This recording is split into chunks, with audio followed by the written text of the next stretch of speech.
Today we are going to take a closer look at the RACI model. Firstly, a bit of an introduction to roles and responsibilities. Good employee engagement starts with a clear and defined job description. If the job description isn't explained clearly, if the requirements are constantly changing and difficult to understand, or if expectations are unclear, workers are at a higher risk of job dissatisfaction and productivity loss. A role is not the same thing as a person. A role is a description of a whole group of activities or tasks that a person in that role is expected to be able to carry out, and hopefully the right person can step into that role. Now, accountable and responsible are very different. Responsible typically means that someone is performing a task or activity, whereas accountable is the decision maker. This is where the buck stops, and it's their head that is on the chopping block if things go wrong. Accountabilities can't be relegated, whereas responsibilities can be, providing permission from the accountable person is given. Agile organizations can make decisions quickly. That is only possible with clear role descriptions. So to operate efficiently and get things done, everyone needs to know who is the A, accountable, who is the R, responsible, and who needs to be consulted and informed. That's something that needs to be in place if you want to become an effective organization that is able to decide quickly and act on what needs to be done. So how do you build a RACI chart? Well, there is actually a great procedure in place. First of all, identify all the required tasks and activities. Then identify the roles. So who should be doing or who should be performing all of these tasks?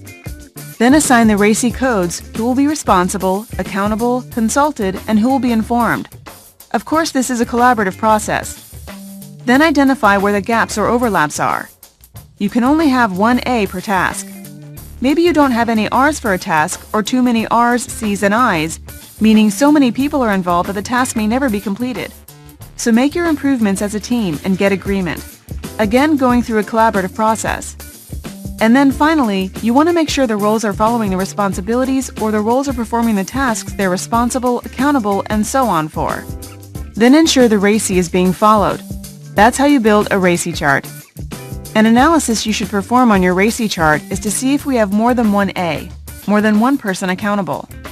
Sorry, that is not possible. Only one role per task can be accountable. You can't have more than one person driving the bus. No A's, this is also not possible, as you need at least one driver on the bus for each activity to be performed. If you've got heaps and heaps of R's for one activity, you may want to ask yourself the question, do we have too many roles responsible here? If you've got no R's for an activity, it won't get done. If you've got too many C's allocated to a task, you may be confronted by paralysis by analysis. No C's and no I's on your chart could be a sign of not having enough communication within the teams. So it's a really good idea to analyze who's doing what. Walking the talk. The RACI model, if written and not practiced, is just a piece of paper.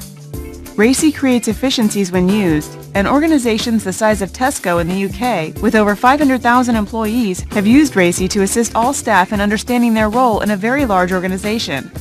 So whether at work or at home, there is a place for RACI in everyone's world.